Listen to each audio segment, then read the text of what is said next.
Acompaña aquí en los estudios el Procurador General de la República, quien también ya ha interpuesto una denuncia en contra de Pedro Castillo. Daniel Soria, que ha sido, además, ha vivido él una experiencia en carne propia que seguramente comentaremos un poquito más adelante, pero en principio, gracias por estar aquí. ¿Cuál es la denuncia y cuál es el trámite que va a correr esta denuncia? Procurador, buenas noches. Buenas noches, gracias por la invitación. Bueno, en la Procuraduría General del Estado tan pronto se tuvo conocimiento del mensaje presidencial donde se hablaba de disolución del Congreso, donde se hablaba de convocatoria de elecciones para un Congreso Constituyente, donde se hablaba de gobernar por decretos leyes y finalmente también reformar a los órganos del sistema de justicia, Tribunal Constitucional, Ministerio Público, no era etcétera. Solamente voy a cerrar el Congreso. Exacto, entonces esos eran claros delitos contra el orden constitucional y los poderes del Estado, que están regulados en el Código Penal, ¿no? Entonces, en la Procuraduría, con el equipo de trabajo, se hizo una evaluación, obviamente rápida por el momento, que se vivía, y presentamos una denuncia por la presunta comisión de los delitos de sedición, de abuso de autoridad y de grave perturbación. Y la información que tenemos... ¿Se presenta ante el Ministerio Público? Ante la Fiscal de la Nación. La Fiscal de la Nación. Exacto, ¿no?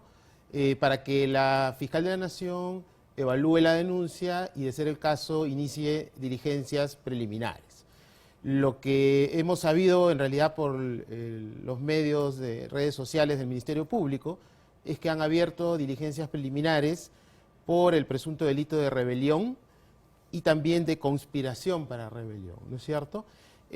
Rebelión y sedición son tipos penales que están dentro de un título que se llama Delitos contra los poderes del Estado y el orden constitucional. Conforme avancen las investigaciones, la determinación de los delitos que se han cometido se van a perfilar, y todo eso lo va a hacer la Fiscal de la Nación en este plazo de diligencias preliminares. ¿Cuánto es el plazo, perdón? El plazo es de 60 días. Como su nombre lo indica, son unas primeras diligencias para recabar medios probatorios, para poder determinar que efectivamente se han cometido estos delitos, y luego se pasa a una etapa de investigación preparatoria. Sin embargo, en el caso de altos funcionarios... A eso justo iba la repregunta, porque Pedro Castillo no estuvo solo en la toma de esta decisión ni en la organización de lo que hizo el día de hoy. Exacto, es por eso que, como hemos visto en los reportajes que han pasado, hay ahora diligencias de exhibición de documental en los ministerios, en más de un ministerio, y también en el propio Palacio de Gobierno. ¿Qué ministerios están en la mira de esta denuncia o estarían comprendidas? Digamos, ¿cuál es el entorno directo del presidente? ¿Hasta dónde llega la responsabilidad, por ejemplo, del sector justicia o de la Premier, que estuvo hasta el último acompañando al presidente? Efectivamente, se tiene que investigar que altos funcionarios o funcionarios que no tienen esa jerarquía pudieron haber estado detrás de este plan para poder tomar esta decisión. Y eso será materia de investigación, y por eso, como le decía, vi en las imágenes que los fiscales han entrado hasta el propio despacho del ministro de Justicia. ¿Cuáles son las diligencias? Porque nosotros decíamos, ok, de pronto la Fiscalía está ingresando para recoger la información que vincula a los antiguos funcionarios, a los exfuncionarios hoy, en los hechos de corrupción que ya investiga la Fiscalía. Pero no, ahora se abren nuevas investigaciones por los delitos que usted acaba de explicar. Así es. Por lo tanto, de lo que se trata es de extraer documentos, se llama exhibición de documentos, creo. Sí, de documentos. La idea es que estas son primeras investigaciones. Sí. Pero ojo, en el caso de altos funcionarios, luego de acabadas esas diligencias preliminares, se debe pasar al Congreso, al procedimiento de acusación constitucional. Luego que acabe el procedimiento de acusación constitucional en el Parlamento, se pasa a la etapa de investigación preparatoria en la Fiscalía nuevamente. Y en el caso del expresidente Castillo, ya no opera el artículo 117. La inmunidad del artículo 117 ha terminado. ¿Qué pasa con los ministros? Él y los ministros son sometidos a la acusación constitucional, artículos 99 y 100. El 117 ya no entra a tallar, termina el procedimiento de acusación constitucional. Si el Congreso decide que hay elementos para continuar, toda la investigación pasa a la fase de investigación preparatoria en la Fiscalía de la Nación, con todos los altos funcionarios, ¿no es cierto? y obviamente de ahí acaba la investigación preparatoria, la fiscal de la Nación decidirá si acusa o no acusa ante el Poder Judicial por estos delitos. ¿Y a quiénes acusa? Y a quienes acusa, y luego viene ya la fase judicial. Es decir, lo que toca ahora es establecer las responsabilidades individuales dentro del corporativo. ¿Quién estuvo detrás de Castillo, con Castillo, a la hora que se acometió con este delito? Vamos a la pausa, vamos a regresar con el procurador Soria, porque es interesante también conocer, y creo que no tenemos mucha información sobre qué medidas se podrían tomar. Por ejemplo, Castillo está detenido, pero ¿qué pasa con Betsy Chávez? ¿Qué pasa con el exministro Chero, ministro de Justicia? ¿Qué pasa, por ejemplo, con el señor Noblecilla o con el asesor Mendieta? Vamos a la pausa y regresamos con esa información y más en esta. El Procurador General del Estado, Daniel Soria, nos acompaña esta noche en esta edición especial de 2022, cuando hemos conocido también parte de un parte policial que habla de los detalles de la salida de Pedro Castillo de Palacio de Gobierno. Recordemos las primeras imágenes que se obtuvieron en su momento. Era Pedro Castillo acompañado de su familia, llevaban algunas bolsas en la mano, Aníbal Torres lo acompañaba, abordaron un vehículo, el destino desconocido, hubo una reacción ciudadana importante ahí a tratar de bloquear el acceso a cualquier embajada de país que se haya mostrado solidario con él, y este es un fragmento, si se quiere, de este parte policial. Se dirigía a la Embajada de México, es la información que ha trascendido, ¿no? Ahí se puede leer sobre el jefe de la escolta del presidente, del desplazamiento con dirección desconocida, el señor presidente de la República, siendo que la familia presidencial abordó vehículos asignados a su servicio. En el primero de ellos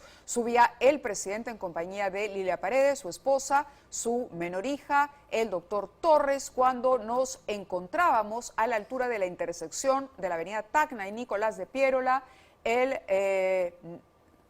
SS, dice, PNP, suboficial de la policía Nilo Aladino Irigoyen Chávez, jefe de la presidencia asignado, la seguridad asignada al presidente de la República, y se enumera a los demás, al conductor del vehículo incluso. Se dirigía a la Embajada de México, ubicada en el Jirón o Avenida Jorge Basadre, en San Isidro, por lo que prosiguió con dirección a la sede de esta embajada. Sin embargo, siendo las 13:35, el suscrito recibió una llamada telefónica del general Iván Licetti Salazar, director de Seguridad del Estado.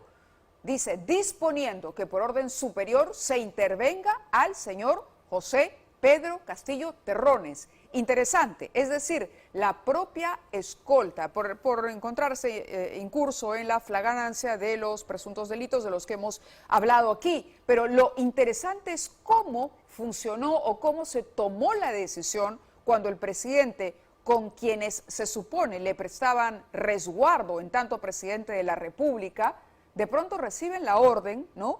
No hay obediencia a un gobierno usurpador.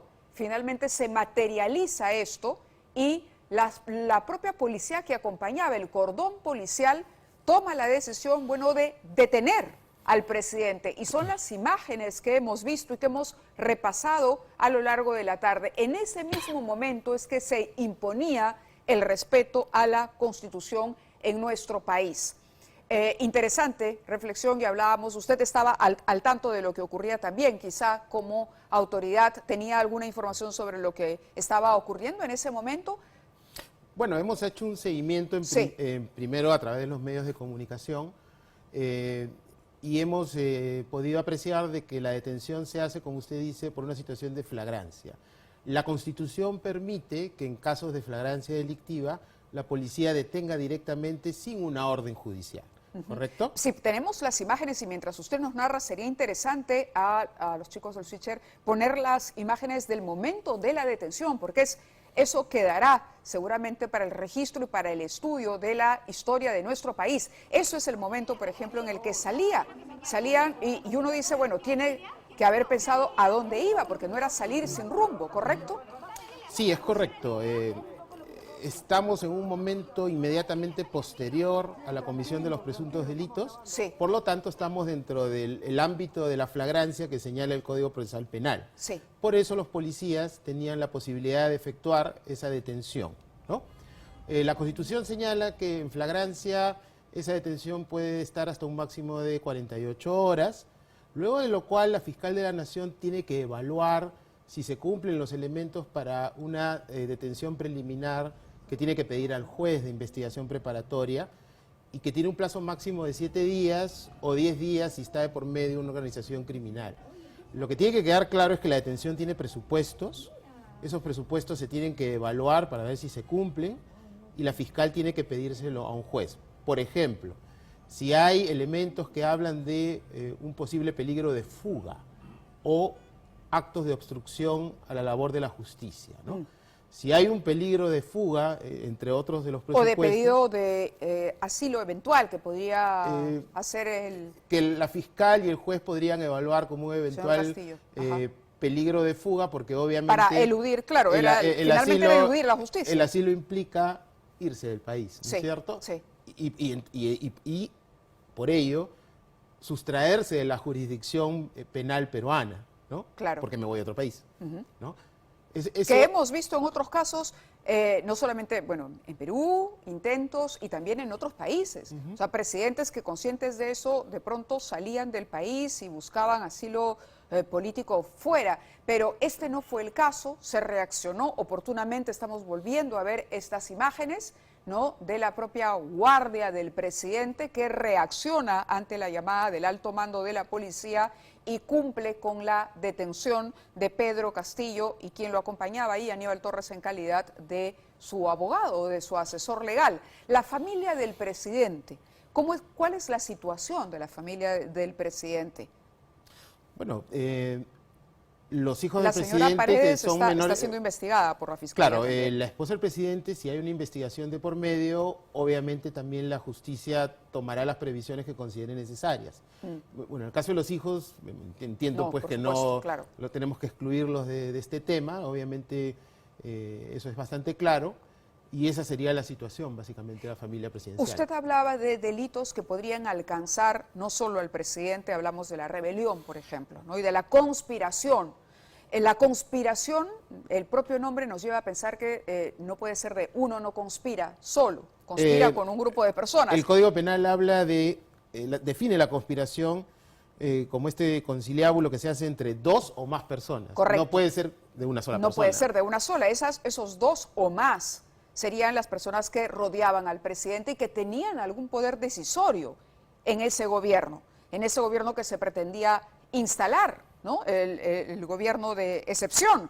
En ese caso, ¿qué medidas se debe tomar, digamos, por ejemplo, en contra de Aníbal Torres o en contra de Betsy Chávez, que ocupaba, ¿no?, el cargo de presidenta del Consejo de Ministros, presidente del Consejo de Ministros?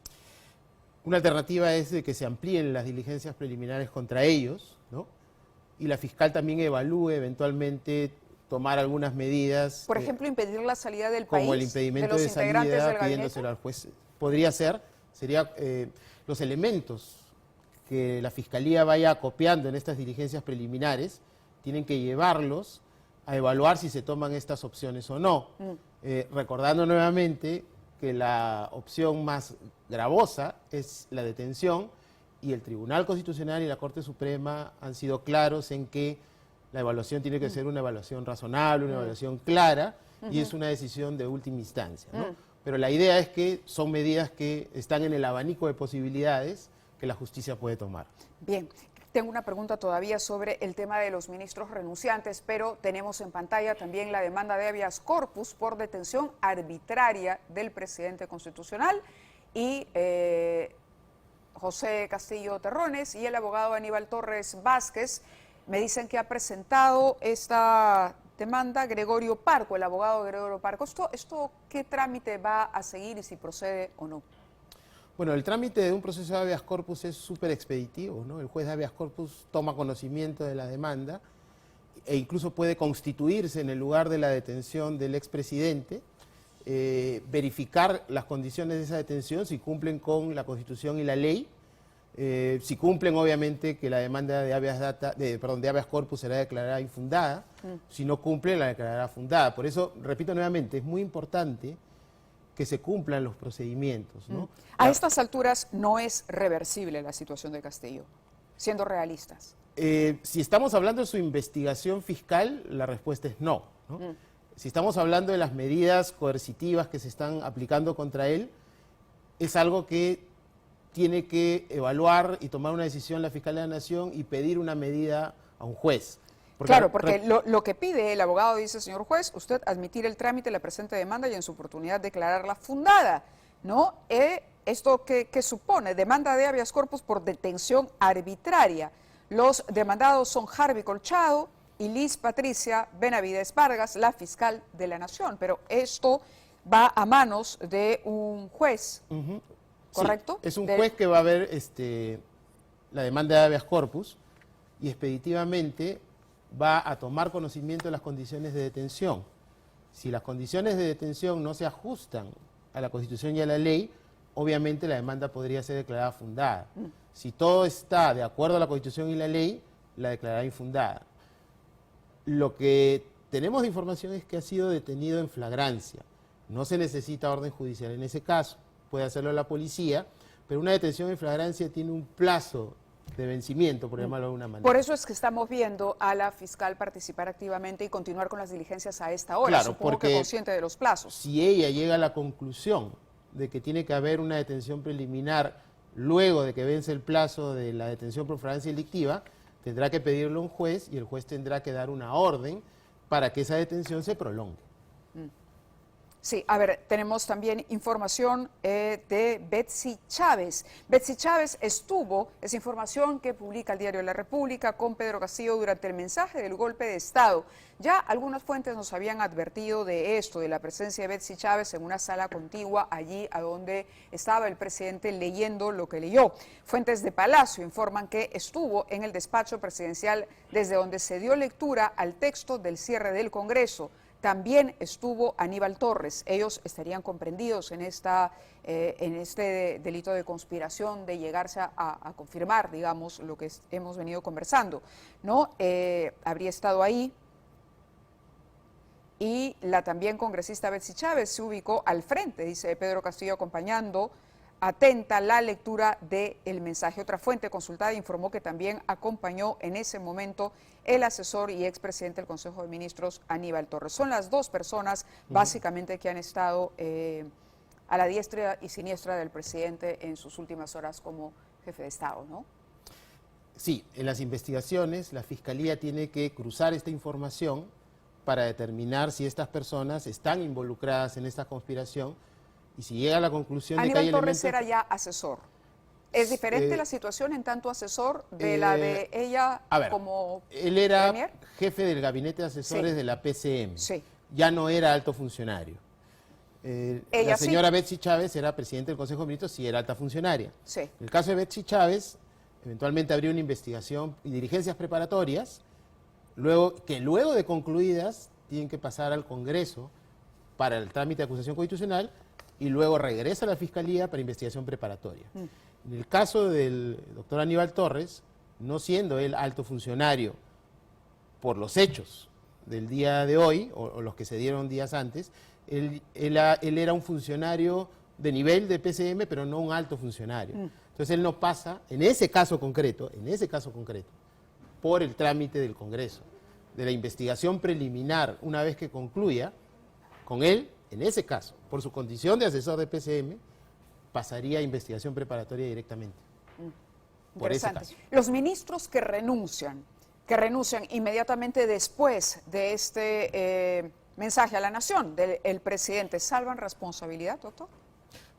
No necesariamente, si los elementos que recabe la investigación podrían conducir a que tuvieron algún tipo de participación en estos hechos, ¿no? Pero repito nuevamente, eso se verá en la investigación que recién se ha iniciado el día de hoy.